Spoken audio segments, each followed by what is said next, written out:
Certaines personnes passent toute leur vie sans savoir que leur ADN est extrêmement rare. Pourquoi y en a-t-il qui ne dorment que 4 heures et fonctionnent pourtant parfaitement? Pourquoi existe-t-il des personnes qui ne ressentent presque pas la douleur ou que les moustiques ne piquent jamais? S'agit-il d'avantages cachés ou d'erreurs dangereuses de la biologie humaine? Et le plus inquiétant, et si ces traits n'étaient pas des dons, mais des avertissements silencieux? Reste là, car ce que tu vas découvrir est écrit dans ton ADN. Alors que la plupart des gens ont besoin de 7 à 8 heures de sommeil pour fonctionner normalement, il existe un groupe extrêmement restreint qui brise totalement cette règle. Ce sont des personnes qui ne dorment que 4 ou 5 heures par nuit et se réveillent pourtant avec de l'énergie, de la concentration et de la clarté mentale. Ce phénomène n'est pas le produit de la discipline ni de l'entraînement. Il est directement lié à une mutation génétique connue sous le nom de DEC2. Cette variation modifie la façon dont le cerveau régule les cycles du sommeil, permettant au repos profond de survenir en moins de temps. Au lieu de passer de longues heures à dormir, ces personnes entrent rapidement dans les phases de sommeil les plus réparatrices. Leur cerveau récupère plus vite. Leur corps se réinitialise en moins de temps. De l'extérieur, cela semble être un avantage extraordinaire.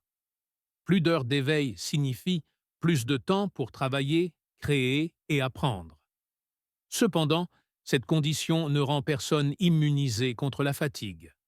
Lorsqu'une personne sans cette mutation tente d'imiter ce modèle, le résultat est souvent l'épuisement chronique, des défaillances cognitives et des problèmes de santé. Le corps n'est tout simplement pas conçu pour fonctionner ainsi sans cette altération génétique spécifique. Même chez ceux qui possèdent le gène DEC2, les scientifiques ont observé que tout n'est pas positif. Le stress prolongé, le manque de repos émotionnel et les exigences modernes peuvent pousser le corps au-delà de ses limites naturelles. Dormir peu ne signifie pas être invincible. Ce trait est extrêmement rare. Il n'a été identifié que chez un petit nombre de familles dans le monde entier. Et aujourd'hui encore, les chercheurs ne comprennent pas totalement toutes ces conséquences à long terme. Le cas du sommeil court démontre une vérité fondamentale. Quand l'ADN s'écarte de la norme, il ne le fait pas toujours pour offrir un avantage clair. Parfois, il réécrit simplement les règles. Et vivre avec des règles différentes a aussi un prix. Le corps humain est conçu pour se briser sous des forces extrêmes. Cependant, il existe des personnes dont le squelette semble défier cette logique de base. Une mutation génétique liée au gène LRP5 provoque une densité osseuse bien supérieure à la moyenne. En termes simples, leurs os sont beaucoup plus épais et résistants que ceux du reste de la population. Des chocs qui causeraient des fractures graves chez d'autres personnes leur laissent à peine une contusion. Ce trait n'est pas le résultat d'un entraînement ni d'un régime spécial. Il est présent dès la naissance. L'os se forme avec une structure plus compacte, moins poreuse et capable de supporter des impacts extraordinaires. De l'extérieur, cette condition peut sembler être une bénédiction. Moins de risques de fractures, une plus grande résistance aux accidents. Mais, comme c'est le cas pour de nombreuses raretés génétiques, l'avantage a une face cachée. Des os excessivement denses peuvent engendrer des problèmes médicaux inattendus. En cas de besoin d'une chirurgie orthopédique, percer ou couper l'os devient beaucoup plus compliqué. Les interventions durent plus longtemps. Le risque chirurgical augmente. De plus, l'équilibre naturel du corps peut être affecté. Le squelette n'est pas seulement une structure rigide. Il interagit avec les muscles, les nerfs et les articulations. Altérer cette proportion peut provoquer une raideur, des douleurs chroniques ou des limitations de mouvement au fil du temps. Ce type de mutation est extrêmement rare. La plupart des cas documentés proviennent de quelques familles à travers le monde. Pendant des années, ces personnes ont vécu sans savoir que leur résistance avait une explication génétique. L'histoire des os presque incassables démontrent que l'ADN ne crée pas de super-héros. Il crée des corps qui fonctionnent de manière différente. Et quand le corps brise les règles habituelles, la médecine doit aussi s'adapter. Pour la plupart des gens, les moustiques sont une nuisance inévitable. Mais il existe un petit groupe qui semble leur être complètement invisible. Ce phénomène n'a rien à voir avec le sang ni avec la chance.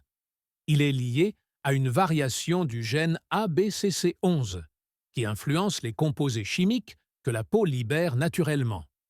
Les moustiques ne sont pas seulement guidés par le dioxyde de carbone que nous expirons, mais par l'odeur corporelle produite par des bactéries sur la peau. Chez ces personnes, la composition chimique de la sueur est différente. Elle produit moins de substances qui attirent les insectes. En conséquence, les moustiques ne les détectent tout simplement pas comme une cible intéressante. De l'extérieur, cela semble être un avantage mineur, presque trivial. Mais cela révèle quelque chose de bien plus profond. De petites variations génétiques peuvent modifier totalement la façon dont d'autres espèces interagissent avec nous. L'aspect intéressant est que cette mutation ne peut être apprise ni reproduite. Il n'existe ni crème ni habitude qui l'imitent de façon permanente. C'est écrit dans l'ADN. De plus, cette même variation génétique est liée à d'autres traits peu communs du corps humain. Elle n'agit pas de manière isolée. Elle fait partie d'un système plus large qui modifie la manière dont le corps produit et libère certains composés. Ce trait est plus fréquent dans les populations d'Asie de l'Est, mais reste rare à l'échelle mondiale. Beaucoup de personnes qui le possèdent ne se rendent jamais compte que leur expérience avec les moustiques est différente de celle des autres. Ce cas démontre comment une chose aussi simple qu'une piqûre peut révéler une différence génétique profonde. Le corps humain ne se contente pas de répondre à l'environnement, il le modifie aussi. Pour beaucoup de personnes, l'odeur corporelle est une préoccupation constante. Cependant, il existe un groupe restreint qui ne développe pratiquement aucune odeur, même après avoir transpiré. La cause n'est ni l'hygiène, ni le mode de vie. C'est génétique. À nouveau, le gène ABCC11 joue un rôle clé. Cette variation génétique affecte le fonctionnement des glandes apocrines, responsables de la production de la sueur que les bactéries transforment en odeur corporelle. Lorsque ces glandes sont moins actives, la sueur contient moins de composés qui nourrissent les bactéries. Le résultat est simple mais surprenant. Moins de bactéries, moins d'odeur. Cette même mutation est directement liée à un autre trait peu commun, le cérumen sec ou cire d'oreille de texture sèche et squameuse au lieu d'être humide et collante. Les deux caractéristiques sont reliées par le même mécanisme biologique. Bien que cela puisse sembler être un avantage social évident, ce trait révèle aussi quelque chose de plus profond sur la manière dont de petites variations génétiques affectent plusieurs systèmes du corps en même temps. Une seule mutation peut modifier la sueur, l'odeur, la chimie de la peau et même la composition du cérumen. Ce trait est courant dans certaines régions du monde, particulièrement en Asie orientale, mais reste peu fréquent à l'échelle mondiale. Beaucoup de personnes le possèdent sans être conscientes que leur corps fonctionne de manière différente. Ce qui est fascinant, c'est que ce type de différence n'a pas été conçu pour bénéficier à l'être humain moderne. Elles sont le résultat d'adaptations anciennes qui subsistent dans notre ADN. Le corps humain garde des traces de son histoire évolutive, dans des détails aussi quotidiens que l'odeur ou la texture du cérumen. Et parfois, ces petites différences racontent des histoires bien plus grandes. Ressentir la douleur est l'une des fonctions les plus basiques du corps humain. Elle protège, elle avertit, elle sauve des vies. Cependant, il existe une condition extrêmement rare dans laquelle ce signal n'existe tout simplement pas. Elle est connue sous le nom d'insensibilité congénitale, à la douleur. Les personnes nées avec cette condition peuvent toucher des surfaces chaudes, subir des coupures profondes ou se fracturer des os sans ressentir de douleur. À première vue, cela pourrait sembler être un avantage extraordinaire. Mais en réalité, c'est l'une des conditions plus dangereuses qu'un être humain puisse avoir. La douleur n'est pas là pour punir. Elle est là pour avertir. Sans elle, le corps ne sait pas quand s'arrêter. De nombreux enfants atteints de cette condition se blessent gravement sans s'en rendre compte. Morsures sur la langue, brûlures sévères, infections non traitées qui progressent sans symptômes clairs. De plus, ces personnes ont souvent des difficultés à réguler leur température corporelle. Elles ne ressentent pas la surchauffe de la même manière que les autres. Cela augmente le risque de coups de chaleur et d'autres problèmes graves. L'espérance de vie peut être réduite s'il n'existe pas de supervision constante. Chaque jour implique des risques invisibles. Le plus inquiétant est qu'il n'existe pas de remède. Les traitements se concentrent sur la prévention, l'éducation et la vigilance continue. Vivre sans douleur nécessite d'être toujours aux aguets. Ce trait génétique démontre une vérité inconfortable. Toutes les capacités spéciales ne sont pas des cadeaux. Certaines sont des avertissements biologiques. La douleur, aussi désagréable soit-elle, est l'une des raisons pour lesquelles le corps humain peut survivre. Quand elle disparaît, la vie devient beaucoup plus fragile. Pour la plupart des gens, l'odorat est un sens secondaire. Il sert à reconnaître des arômes agréables ou à avertir de dangers évidents. Mais dans certains cas, ce sens fonctionne à un niveau complètement différent. L'hypérosmie est une condition dans laquelle l'odorat est extrêmement sensible. Les personnes qui en sont atteintes peuvent percevoir des odeurs que d'autres ne remarquent pas du tout.